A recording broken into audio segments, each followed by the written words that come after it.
Now, the reason we're starting out with world Earth systems is very simple. The reason is that you are the largest agent of geologic change on the planet. You may not realize it, but you are the most powerful force on the planet. Every one of you digs out of the ground 25 tons, more than 55,000 pounds of rock and mineral every year. Maybe not you individually, but on your behalf to make your cars and your buildings and your roads and all of this stuff. To give you a sense, that adds up in the US to 8 billion tons of rock and minerals, not even coal included, to make the stuff of your world. That's 20 times the total amount of rock and sediment that the Mississippi River system carries, the whole interior of our continent. And that means you are the largest agent of erosion on the planet by more than 6 times everything else combined. Rivers, glaciers, wind all together. Your parking lots and your roads together are now greater than the size of the state of Georgia. Your towns, your cities together are now larger than the size of the state of California. We now control more than half the land, and 40% of the total continental area is now used just to feed yourselves. And much of the remaining part, the Sahara Desert, the Himalayas, the Antarctic, are not so easy for growing crops and grazing animals. The impact is so large, you now consume energy at a rate of over 19 terawatts. And that's a unit we're not very comfortable with. A terawatt, that's a trillion watt. And a watt isn't very familiar either. That's a joule per second. Well, a joule, turns out, is the amount of energy it takes to lift a small object, about 1/10 of a kilogram, 1 meter, in a gravitational field of about 10 meters per second squared. So that's like a small apple. Well, I have a small apple in my pocket, that's a joule. And if I do this every second, that's 1 watt. And if everyone in this room does it all together, there are about 200 people in here, that's enough to power 200-watt light bulbs only. And in fact, if we all on Earth had to generate our own electricity, we would have to bench press 580 pounds every second, 24 hours a day, 365 days a year. Actually, not you guys. Because in America, we use energy at a much higher rate. We need to be bench pressing 2,500 pounds. Every man, woman, and child in America, every second, every day, every year. And of course, what generates that for us is the fossil fuels. And the fossil fuels puts the 9 billion tons of carbon into the atmosphere each year, and that's what is generating the increase in the greenhouse effect and the large-scale change in climate. Now, there are great signs of hope. The last session talked about education, and it's incredibly encouraging that now more than 80% of the schools in America, more than 80% of our school children, kindergarten through high school, are now in schools that are shifting to a new way of teaching science based on the next generation science standards that will include a full year of Earth and space science in high school as well as middle school, and that curriculum is largely focused on generating solutions to issues such as human impacts and climate change. And there are many other areas of hope that have already been discussed. We've talked about the Laudato Si document, the Paris Accord. What we're going to hear now is 2 other people who are making large impacts in increasing our understanding of these critical issues of climate. I'm happy to welcome Dr. Mathis Wackernagel, who's the founder and CEO of the Global Footprint Network. Have you ever heard of a footprint, as in a human impact footprint, like how big is your footprint, your carbon footprint, your ecological footprint? Well, this is what he and Dr. Rees, who was his Ph.D. advisor, created back in the early 1990s.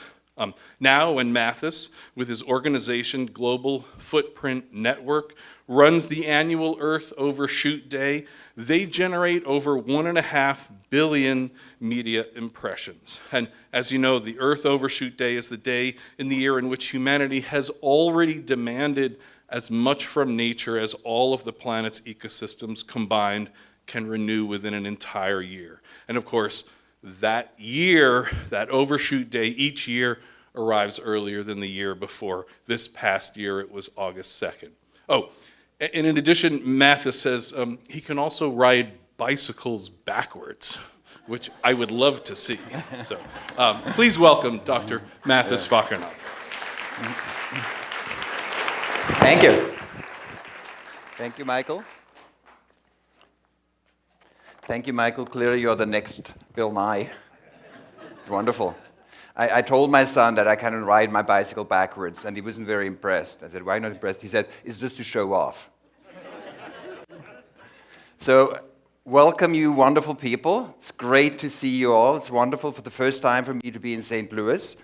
How many of you know a neighbor of yours, Buckminster Fuller? Yeah, some of you. He taught just about 100 miles from here in Carbondale. Yeah. And he popularized a number of very interesting things, and I would like to highlight two. You know, the idea that we live on a spaceship, and there's not many other spaceships close by to rescue us, so the idea of Spaceship Earth, he popularized strongly. And I think also systems thinking. And what's the key about systems thinking? Of course, it's feedback loops and all these kind of things, but I think the most important thing that he emphasized is context. What's the context? And the context, very simply, is one planet. Now, I put one planet here, and I just want to emphasize one planet. It's not a brand name. It's not a metaphor. It's not even a goal. It's just our context. It's physically existing, one planet, and what does it mean to live on one planet? And I think it became particularly obvious, the one planet, through what we have already discussed, an amazing achievement by humanity to recognize that, yes, let's limit climate change to 2 degrees Celsius.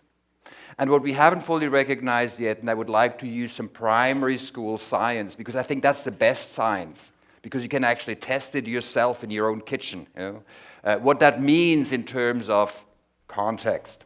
Now, 2 degrees Celsius, most students have heard of that, 2 degrees Celsius. That's the goal that all countries have signed. I think now Syria and Nicaragua, that were the last ones to sign, also signed on to the Paris Agreement, and our country is still part of the Paris Agreement because you cannot get out that fast. You know, so yay. And so the science is very simple, actually. What comes into the atmosphere, you know, not all of it stays because also some leaves, but if you put in more than you put in, that's what kind of builds up over time, you know, so the flux, the stock, and then what leaves. Now, how do we translate that with 2 degrees Celsius? What does that really mean? It translates very simply, if you look at the IPCC reports, that they say for not exceeding 2 degrees Celsius, there should never be a CO2 concentration higher than 450 ppms. Actually, they say that gives you a 66% chance. Let's take the airplane analogy. 66% not to exceed. And then this is little e there. Can you see the e? That actually says it's not just CO2, there's some other gases too. Yeah? Okay. So that's what IPCC told us way before Paris. And then we go to US government websites, still up, and look at how much ppm do we have today, how many parts per million of CO2. It's 408. I mean, it fluctuates over the years, we've learned before, the Keeling curve. And then the E is missing. Can you see the E is missing? Actually, if you added the E, we may be already over 550 now, you know, but let's just keep that out. Let's keep it simple, you know. Primary school, after all. How much does it go up? Let's go back to US websites again. It goes up more than 2 ppms a year. It now has been sometimes going up even 3 ppms per year. And then you have to calculate. That's the hard part. 450 minus 408. You can take the 400 away to make it easier, you know? And then you divide that number that leaves there like with 2. Yeah? And then we forgot about the E, just to make it simple. You know? So you get a sense, oh, actually, most likely not more than 20 years of emissions left. You know? That's just primary school. There's nothing new from what we saw before, but very accessible. So you can say, okay, let's just go 20 years as we did ever before, then cold turkey, or let's do it a little bit softer. Let's go down like that. And I'm not totally alone with that, as you saw. We saw curves before, but also Christiana Figueres, who led the UNFCCC, is quite adamant. She basically says we can wait a little bit. Just the longer we wait, the steeper we need to go down. And these curves also forget about the other greenhouse gases, just to make it simple for you, you know? So actually, probably we have to go a little steeper. Now, this is the chemical formula of the 21st century. That's what you need to know. It's very complicated. Yeah.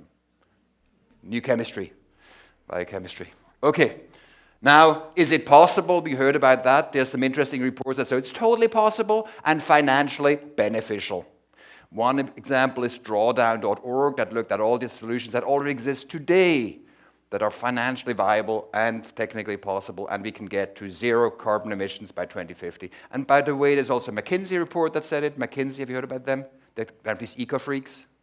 No, not the eco-freaks, but still they come to that conclusion.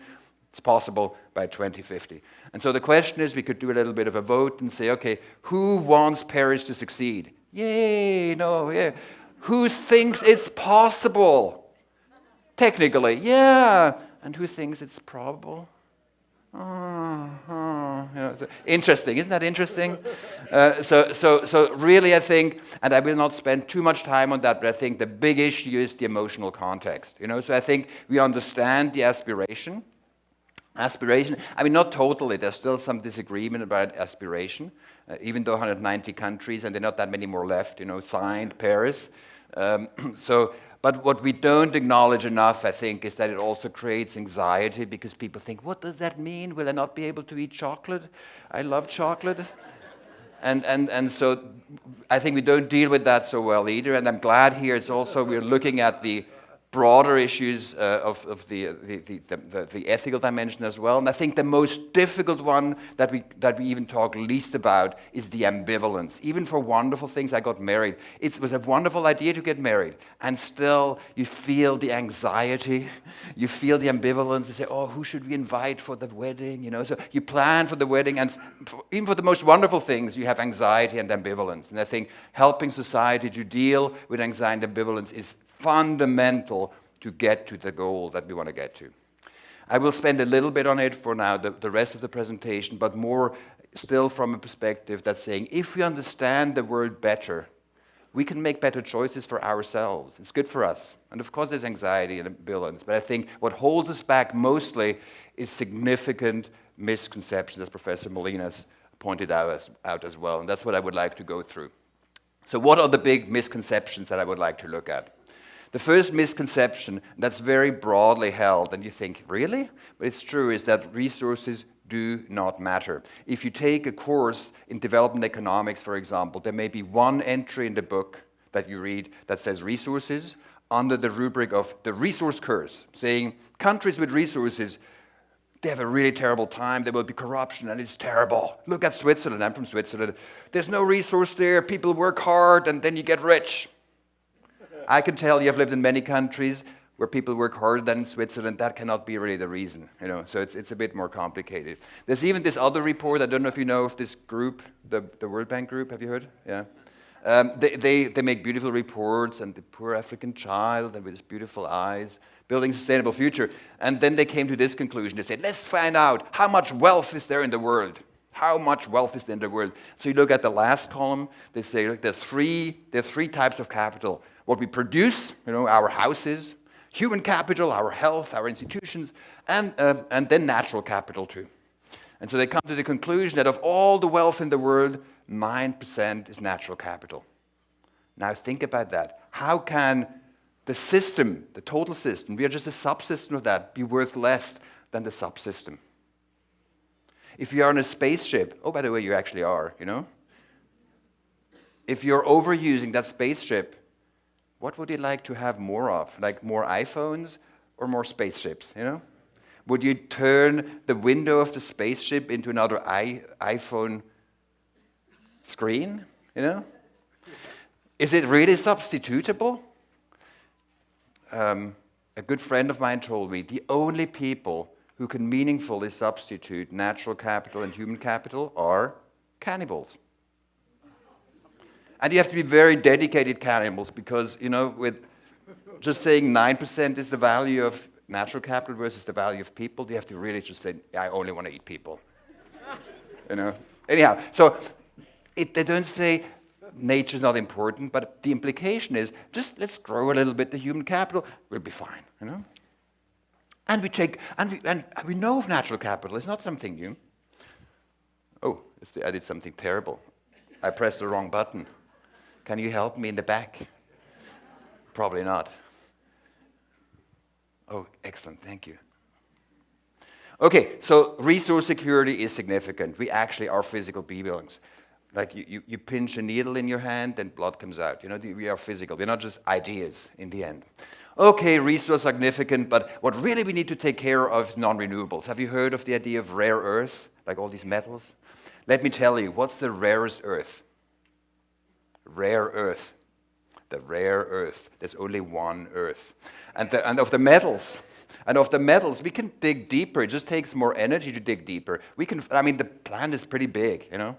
But actually the limiting factor is what is renewable. Even oil, it's limited, oil is limited, but it's much more limited is the amount that we can burn because the biosphere cannot absorb the waste from burning fossil fuels. So in the end, it's the renewable capacity of the planet that limits us. Okay, it's the renewable that is most limiting. But what we need to do about the renewables is we just need to boost supply. We need to kind of make it work a little harder for us. Okay? Is that true? Possibly there's some truth to it. But if we look at how much we have been able to boost the renewability of the planet over the last 40 years or 50 years, we have been able, through intensification of agriculture, the green line has been going up 25% or so.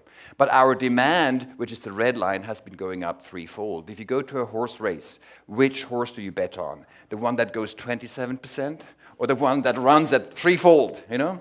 You may want to put some money on the slow horse. Maybe one day it will win, but maybe not. And then there's E.O. Wilson, who should be here, actually. He's an amazing person.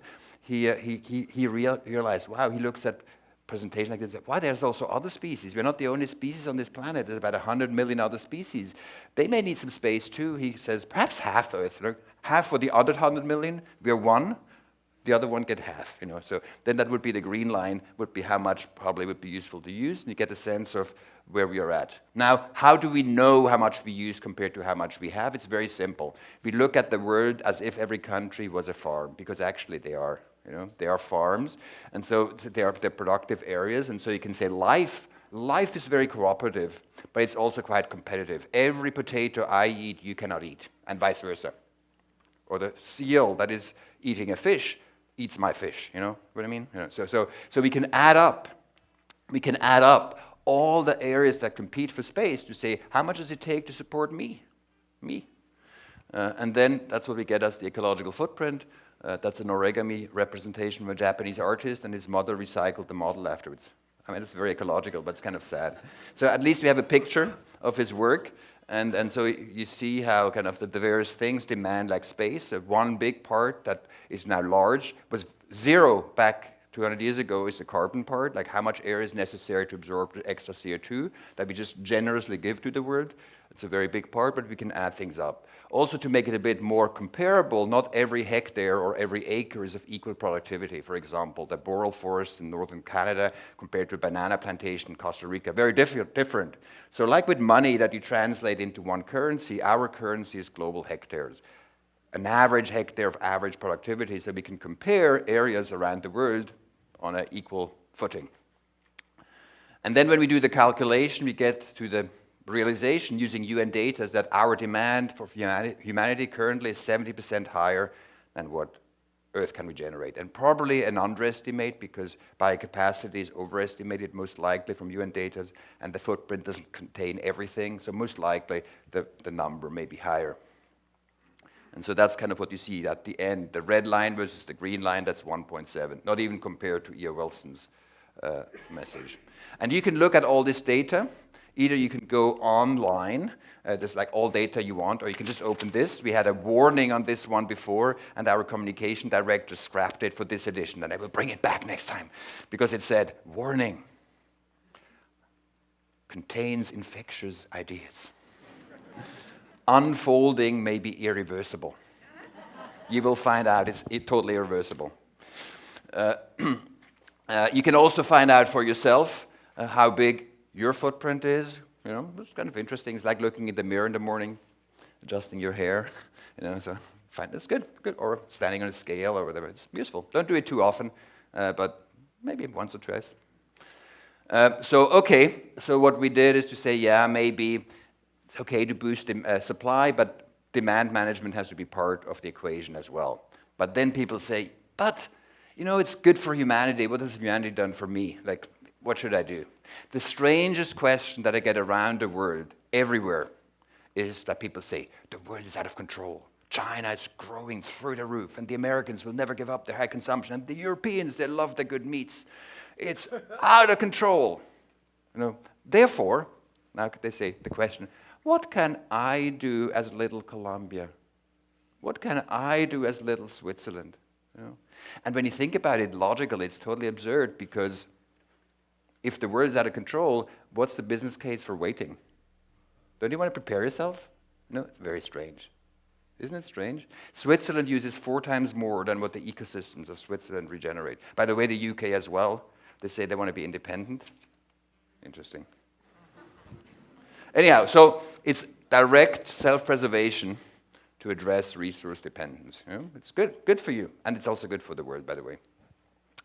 But then people say, yeah, you know, it's important, but there's so many important things. We have to invest in education, and we have to spend money on our roads, etc. You know? So what's the priority? And I would say, look at this. I said countries are like farms. Actually, they are farms, as I said. And you can compare how much people consume compared to what these countries can regenerate with everything they have. You know? And so back when I was born, most countries were in the greens. The United States already had high consumption. There's high biocapacity in the United States. India has very little biocapacity, very large population at a low consumption level, etc. This is how the world has changed in my life. And what is interesting is actually this number. If you remember one number today, 70%. It's an easy number to remember, isn't it? 7-0, like James Bond at the reverse. You know? So what's that number? 70% of the world population live in countries that both live in a country with ecological deficit. And we can be in deficit for a while, but not forever.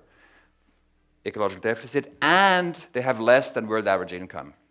If you have less than world average income, that means you can buy less from the others than the others can buy from you. If everybody doubles their income, there's still a big percentage that has less than average, because average, you cannot beat on average. That's math. So that's basically the big driver. If you don't take care of resource security, it's going to be very difficult, very unstable, just from that perspective.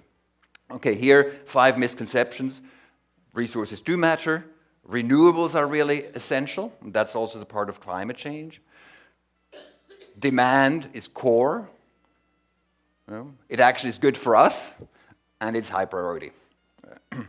Now, do you need to believe what I told you? Don't believe. It's science, you know. Find out yourself, you know. Find out yourself. That's why it's primary school science. It's about future. It's all about betting. It may sound immoral that I advertise for betting, but the truth is every decision-making process is about betting what will win and what won't win. If you understand your context better, your bets will be much more successful. Think about a plane. You know, what do you need to know to fly this plane safely? 100 years ago, every 6,000th flight ended in death. Actually, 110 years ago, about. Now, not very much, because we know what we need to know. You know, And the same is true for a country, for a company, or anything. And that's why airplanes have great cockpits with a lot of information in it.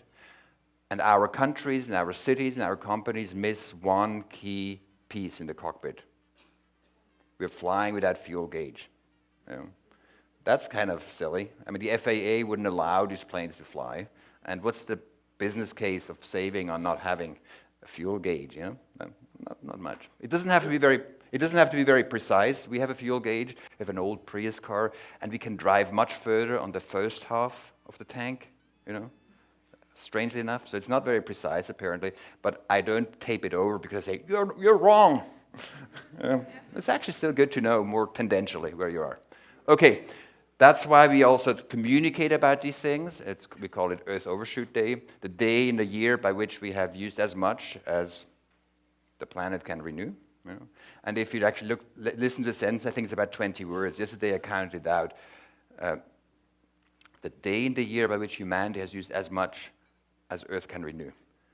Only 1 3-syllable word, 15 1-syllable words, you know, 4 2-syllable words. Very simple, no difficult concept. The 3-syllable word I could translate from humanity to mankind, but I think it's a bit of a misnomer because not all men are kind, and not all people are men. You know, so it's kind of humanity is a 3, but most people understand humanity, I think. So you can explain it very easily, and then Rush Limbaugh actually said, "But I opened the fridge on August 3rd, and there was beer in the fridge." Which is true. There was beer in the fridge because there is a stock that we can deplete. So it's not all over, but we cannot forever overuse. You know, a small girl, when we asked her, why should we measure how much nature there is compared to how much we have? She said, if we use more nature than what we have, the only thing left to eat is imaginary cookies. Good, huh? But she was wrong because there's a cookie jar. You know, we just don't fill the cookie jar fast enough. That's the problem.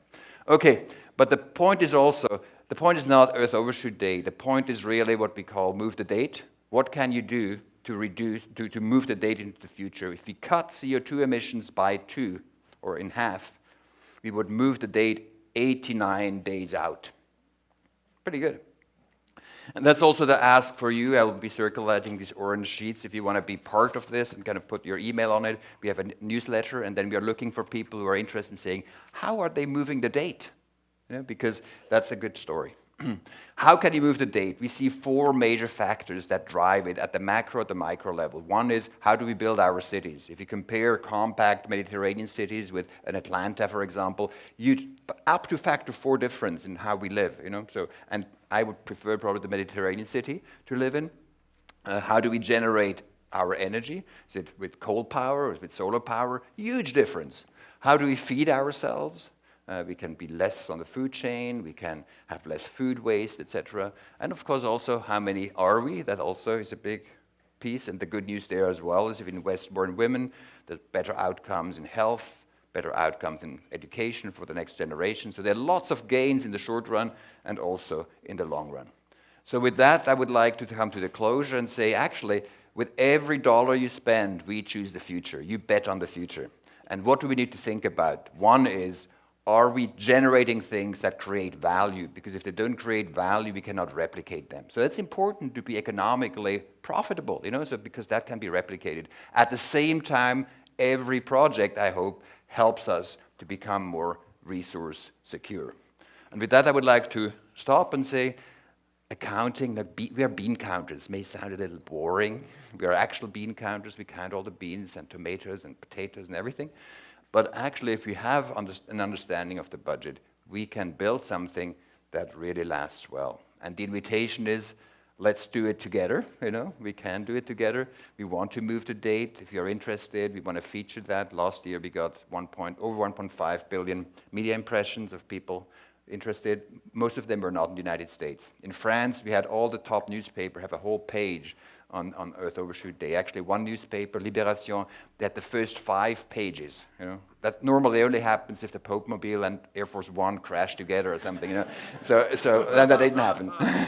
So let's be part of something big, and it's so wonderful to see you all and the enthusiasm to bring the message out. And it's not just bringing it out, but it's actually with people working through their anxieties, working through their ambivalence, and say, yeah, I wish we were wrong. Thank you very much.